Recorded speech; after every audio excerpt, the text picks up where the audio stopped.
Welcome to Dev current affairs. आज है 12 दिसंबर 2020 और 12 दिसंबर 2020 से रिलेटेड जितने भी राजस्थान लेवल के करंट अफेयर्स के क्वेश्चंस बनते हैं सारे हम इस वीडियो में डिस्कस करेंगे और हर क्वेश्चंस के बारे में डिटेल से पढ़ेंगे। तो चलिए शुरू करते हैं। क्वेश्चन नंबर 1, हाल ही में राजस्थान के किस जिले में पहली बार डालमेशियन पेलिकन प्रजाति का पक्षी देखा गया? तो किस जिले में देखा गया? जैसलमेर, जोधपुर, बीकानेर या इनमें से कोई नहीं। तो इसका राइट आंसर क्या होगा? राजस्थान के जैसलमेर जिले में डालमेशिया पेलिकन पक्षी देखा गया। ये है डालमेशिया पेलिकन पक्षी। पश्चिमी राजस्थान में विशेष रूप से जैसलमेर जिले में नई प्रजाति के पक्षियों की आवन होने लगी है।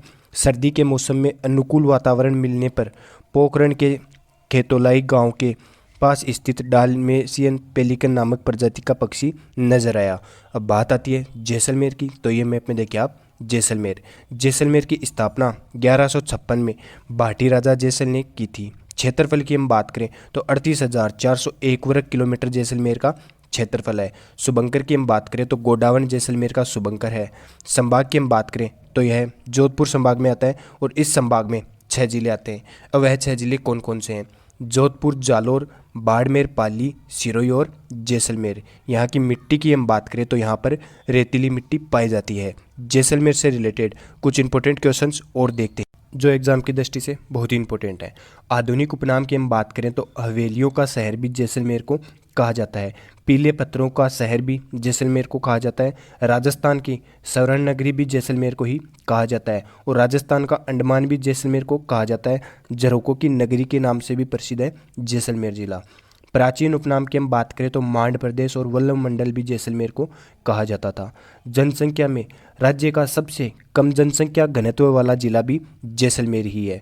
जैसलमेर का लिंगानुपात हम देखें तो 852 जैसलमेर का लिंगानुपात है। और साक्षरता की बात की जाए तो 28वां स्थान है राज्य में साक्षरता में 57.2% के साथ। यहाँ की नदियों की हम बात करें तो काकनी नदी, लाठी और दोगड़ी नदी यहाँ पर बहती है। झीलों में हम देखें तो गड़ीसर झील, अमर सागर झील, बुज झील और बुज झील के अंदर काकनी नदी इसी में आकर गिरती है। मूल सागर झील, गजरूप सागर झील और जेतसर झील यहाँ पर पाई जाती है। जल परियोजना में हम देखें तो इंदिरा गांधी नहर परियोजना के द्वारा यहाँ पर जल की आपूर्ति की जाती है। प्रसिद्ध स्थलों में हम देखें तो तन्नोट माता का प्रसिद्ध मंदिर भी जैसलमेर में ही स्थित है। बाबा रामदेव जी का प्रसिद्ध मेला भी और मंदिर भी जैसलमेर में ही स्थित है। नथमल की हवेली भी जैसलमेर में ही है और नाचना का ऊंट भी जैसलमेर का ही प्रसिद्ध है। सोनारगढ़ किला भी जैसलमेर में ही स्थित है। और हाल ही में खान एवं भूवैज्ञानिकों ने लाइमस्टोन भंडार की खोज के लिए 4 ब्लॉक तैयार किए जिसमें से जैसलमेर, नागौर, झुंझुनू में यह विकसित किए जाएंगे। Missile proof tank Hunter killer का परीक्षण भी हाल ही में जैसलमेर में ही किया गया है। तो ये इतने इंपॉर्टेंट क्वेश्चंस हैं जैसलमेर से रिलेटेड। चलिए देखते हैं नेक्स्ट क्वेश्चन। हाल ही में 10 दिसंबर को अंतर्राष्ट्रीय मानवाधिकार दिवस मनाया गया है। यह राजस्थान राज्य के मानवाधिकार आयोग के वर्तमान में अध्यक्ष कौन है? तो राजस्थान के वर्तमान में अध्यक्ष कौन है मानवाधिकार के? महेश चंद्र शर्मा, सुरेंद्र सिंह, अजय कुमार या इनमें से कोई नहीं। तो इसका राइट आंसर क्या होगा? महेश चंद्र शर्मा जो राजस्थान मानवाधिकार आयोग के वर्तमान में अध्यक्ष हैं। ये हैं महेश चंद्र शर्मा। मानवाधिकार आयोग के अध्यक्ष पद से न्यायाधीश प्रकाश टाटिया का त्यागपत्र मंजूर होने के चलते, इनसे पहले थे कौन? प्रकाश टाटिया, उनके चलते रिक्त स्थान रह गया था और उसमें जयपुर के जस्टिस महेश चंद्र शर्मा को राज्य मानवाधिकार आयोग के कार्यवाहक अध्यक्ष बनाया गया है। चलिए देखते हैं नेक्स्ट क्वेश्चन। हाल ही में उत्तर पश्चिमी रेलवे के नए मुख्य जनसंपर्क अधिकारी किसे नियुक्त किया गया है? तो किसे नियुक्त किया गया है? शशि किरण, अजय कुमार, राजीव शर्मा, विजेंद्र सिंह या इनमें से कोई नहीं। तो इसका राइट आंसर क्या होगा? शशि किरण को नए उत्तर पश्चिमी रेलवे के मुख्य जनसंपर्क अधिकारी नियुक्त किया गया है। शशि किरण को मुख्य जनसंपर्क अधिकारी CPRO के पद का अतिरिक्त प्रभार सौंपा गया है। शशि UPSC की विशेष परीक्षा स्पेशल क्लास 4 रेलवे अप्रेंट SCRA के 1999 बैच के सिलेक्टेड ग्रेड के ऑफिसर भी हैं। चलिए देखते हैं नेक्स्ट क्वेश्चन। हाल ही में राजस्थान के किस जिले के द्वारा ज्ञानधारा अभियान चलाया गया है? तो किस जिले के द्वारा ज्ञानधारा अभियान चलाया गया है? नागौर, जयपुर, उदयपुर या इनमें से कोई नहीं। तो इसका राइट आंसर क्या होगा? नागौर जिले के द्वारा ज्ञानधारा अभियान की शुरुआत की गई है। सरकारी स्कूलों को बिजली कनेक्शन से जोड़ने के लिए चलाया जा रहे अभियान उजास में मिली सफलता के बाद अब नागौर में भूमि विहीन सरकारी स्कूलों के लिए ऑपरेशन ज्ञानधारा चलाया जाएगा। कलेक्टर ने सरकारी स्कूलों में भूमि उपलब्ध होने अन्यथा इसके निकटवर्ती क्षेत्र की सरकारी भूमि पर खेल मैदान विकसित करने के निर्देश भी दिए हैं। चलिए देखते हैं नागौर से रिलेटेड। तो ये मैप में देखिए आप नागौर की स्थापना की बात करें तो नागौर की स्थापना के बारे में कुछ सटीक जानकारी मिली हुई नहीं है। तो क्षेत्रफल की हम बात करें तो 17,718 वर्ग किलोमीटर नागौर का क्षेत्रफल है। शुभंकर की हम बात करें तो राजहंस नागौर का शुभंकर है। और संभाग में हम देखें तो यह अजमेर संभाग में आता है। इस संभाग में 4 जिले आते हैं। अब वह 4 जिले कौन कौन से हैं? अजमेर, भीलवाड़ा, टोंक और नागौर। यहाँ की मिट्टी की बात की जाए तो यहाँ पर रेतीली और भूरी मिट्टी पाई जाती है। नागौर में भारत में सर्वप्रथम पंचायती राज का प्रारंभ 2 अक्टूबर 1959 में नागौर में ही हुआ था। नागौर से रिलेटेड कुछ इंपॉर्टेंट क्वेश्चंस और देखते हैं जो एग्जाम में अधिकतर पूछे जाते हैं। प्राचीन उपनाम नागौर का पूछा जाए तो अही छतरपुर के नाम से नागौर जाना जाता था। आधुनिक उपनाम की हम बात करें तो मध्यमकालीन वैभव की नगरी भी नागौर को कहा जाता है। और राजस्थान की धातु नगरी के नाम से भी प्रसिद्ध है नागौर जिला। नदियों की यहाँ पर बात करें तो यहाँ पर कोई भी नदियाँ नहीं बहती है। यह आंतरिक नदियों का क्षेत्र है।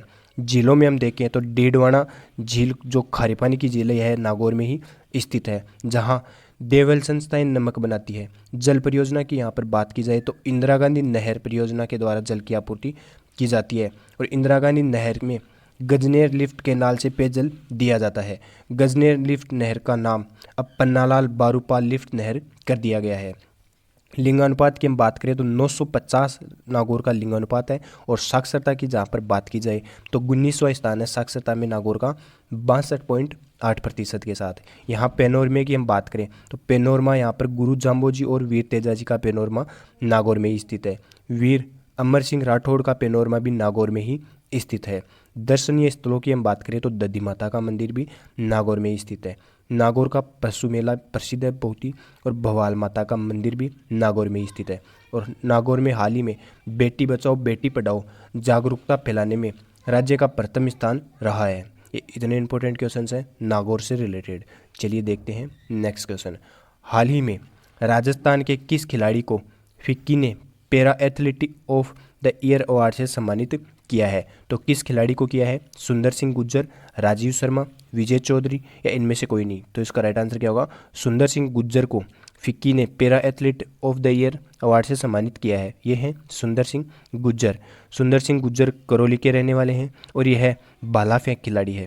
इनको पैरा एथलीट के लिए अर्जुन पुरस्कार भी मिला है 2019 में। और 2019 में अर्जुन पुरस्कार इनको मिला है। तो अर्जुन पुरस्कार 2020 में किसे पैरा एथलीट में मिला है? संदीप चौधरी को 2020 में मिला है। और यह झुंझुनू के रहने वाले हैं और यह सुंदर सिंह गुज्जर करौली के रहने वाले हैं। चलिए देखते हैं नेक्स्ट क्वेश्चन फिक्की से रिलेटेड। तो फिक्की क्या है? Federation of Indian chamber of corporation and industries. इसकी स्थापना की बात करें तो 1927 में फिक्की की स्थापना की गई थी। मुख्यालय इसका है नई दिल्ली में। और हाल ही में चेयरमैन है संगीता रेड्डी। चलिए देखते हैं नेक्स्ट क्वेश्चन। हाल ही में कोविड-19 के विरुद्ध जागरूकता लाने के लिए जनता संदेश जनता के नाम अभियान किसके द्वारा शुरू किया गया है? तो जनता संदेश जनता के नाम अभियान किसके द्वारा शुरू किया गया है? आकाशवाणी जयपुर, नाबार्ड, उपरोक्त दोनों या इनमें से कोई नहीं? तो इसका राइट आंसर क्या होगा? आकाशवाणी जयपुर के द्वारा जनता संदेश अभियान जनता के नाम शुरू किया गया है। आकाशवाणी समाचार जयपुर ने समाचारों के माध्यम से जनता का संदेश जनता के नाम अभियान शुरू किया है। इस अभियान के तहत प्रतिदिन प्रत्येक बुलेटिन में प्रदेश के श्रोताओं को कोरोना जागरूकता संदेश शामिल किया जाएगा। चलिए देखते हैं नेक्स्ट क्वेश्चन। हाल ही में राजस्थान में किसके द्वारा कोटा विश्वविद्यालय में केंद्रीय पुस्तकालय का वर्चुअल रूप से ऑनलाइन लोकार्पण किया गया है? तो किसके द्वारा किया गया है? कलराज मिश्र, अशोक गहलोत, राजनाथ सिंह या इनमें से कोई नहीं? तो इसका राइट आंसर क्या होगा? कलराज मिश्र के द्वारा कोटा विश्वविद्यालय में केंद्रीय पुस्तकालय का वर्चुअल ऑनलाइन लोकार्पण किया गया है। चलिए देखते हैं नेक्स्ट क्वेश्चन। हाल ही में राजस्थान में युवा वैज्ञानिकों को प्रोत्साहन हेतु विज्ञान एवं प्रौद्योगिकी के क्षेत्र में राजस्थान स्टेट स्ट्राइट अवार्ड का कब प्रदान किया जाएगा? तो कब प्रदान किया जाएगा? 28 फरवरी 2021, 29 फरवरी 2021, 30 फरवरी 2021 या इनमें से कोई नहीं। तो इसका राइट आंसर क्या होगा? 28 फरवरी 2021 को युवा वैज्ञानिकों को प्रोत्साहन हेतु विज्ञान एवं प्रौद्योगिकी के क्षेत्र में स्ट्राइट अवार्ड प्रदान किया जाएगा। राज्य सरकार उद्यमिता, वैज्ञानिक पत्रकारिता, नवाचार, युवा वैज्ञानिकों को सम्मानित करने के लिए प्रदेश में straight science, technology, research, innovation, designing पुरस्कार 28 फरवरी 2021 को प्रदान करेंगे। चलिए देखते हैं नेक्स्ट क्वेश्चन। हाल ही में राजस्थान सरकार द्वारा राजस्थान में 169 ग्रामीण जल वितरण योजना के लिए कितने करोड़ रुपए की स्वीकृति जारी की गई है? तो कितने करोड़ रुपए की स्वीकृति जारी की गई है? 392 करोड़, 32 लाख, 400 करोड़, 500 करोड़ या इनमें से कोई नहीं। तो इसका राइट आंसर क्या होगा?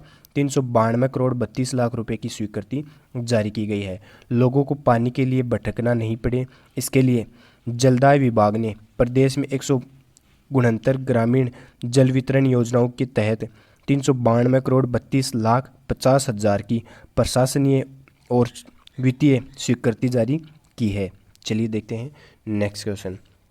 हाल ही में राजस्थान के किस जिले में स्थित वेटनरी विश्वविद्यालय के प्रसार शिक्षा निर्देशालय द्वारा राज्य स्तरीय ई पशुपालक चौपाल का आयोजन किया गया है? तो किस जिले में किया गया है? बीकानेर, जोधपुर, उदयपुर या इनमें से कोई नहीं। तो इसका राइट आंसर क्या होगा? बीकानेर जिले में वेटनरी विश्वविद्यालय के प्रसार शिक्षा निर्देशालय द्वारा स्वच्छ दूध उत्पादन क्यों और कैसे विषय पर राज्य स्तरीय ई पशुपालन चौपाल का आयोजन किया गया है और 9 दिसंबर 2020 को ई पशुपालन चौपाल का आयोजन बीकानेर में किया गया था। अब बात आती है बीकानेर में, तो ये मैप में देखिए आप बीकानेर की स्थापना की हम बात करें तो 1465 ईस्वी में बीकानेर की स्थापना राव भिक्का के द्वारा की गई थी। क्षेत्रफल की जहाँ पर बात करें तो 27,244 वर्ग किलोमीटर बीकानेर का क्षेत्रफल है। शुभंकर की हम बात करें तो भट्ट तित्तर बीकानेर का शुभंकर है। और संभाग में हम देखें तो यह बीकानेर एक खुद संभाग है और इस संभाग में 4 जिले आते हैं। अब वह 4 जिले कौन कौन से हैं? बीकानेर, हनुमानगढ़, चूरू और गंगानगर। बीकानेर में मिट्टी की हम बात करें तो रेतीली मिट्टी यहाँ पर पाई जाती है। प्राचीन उपनाम की हम बात करें तो जंगल प्रदेश प्राचीन उपनाम है और आधुनिक उपनाम देखें तो ऊँटों का देश भी बीकानेर को कहा जाता है। कपिल मुनि की तपोभूमि के नाम से भी प्रसिद्ध है बीकानेर जिला। और लिंगानुपात हम देखें तो 905 बीकानेर का लिंगानुपात है। साक्षरता में राज्य में 17वां स्थान है बीकानेर का 65.1% के साथ। यहाँ पर भी कोई भी नदियाँ नहीं बहती है गंगानगर की तरह, नागौर की तरह। नागौर और बीकानेर में कोई भी नदी नहीं बहती है। झीलों में हम बात करें तो गजनेर झील, अनूप सागर झील, कोलायत झील जो मीठे पानी की झील है जिसके किनारे कपिल मुनि का मंदिर भी स्थित है। लोणकरणसर झील भी बीकानेर में ही स्थित है। यह एक खारी झील है जहां नमक बनाया जाता है। पेनोरमे की हम बात करें तो जसनाथ जी का पेनोरमा भी बीकानेर के कतरियासर में स्थित है और करणी माता का पेनोरमा भी बीकानेर में ही स्थित है। अब प्रसिद्ध स्थलों की बात की जाए तो करणी माता का प्रसिद्ध मंदिर जो चूहों के लिए प्रसिद्ध है, यह बीकानेर शहर में ही स्थित है। जूनागढ़ दुर्ग भी बीकानेर शहर में स्थित है। देवकुंड की छतरियाँ भी बीकानेर में ही स्थित है। कपिल मुनि की तपोभूमि भी बीकानेर में ही स्थित है।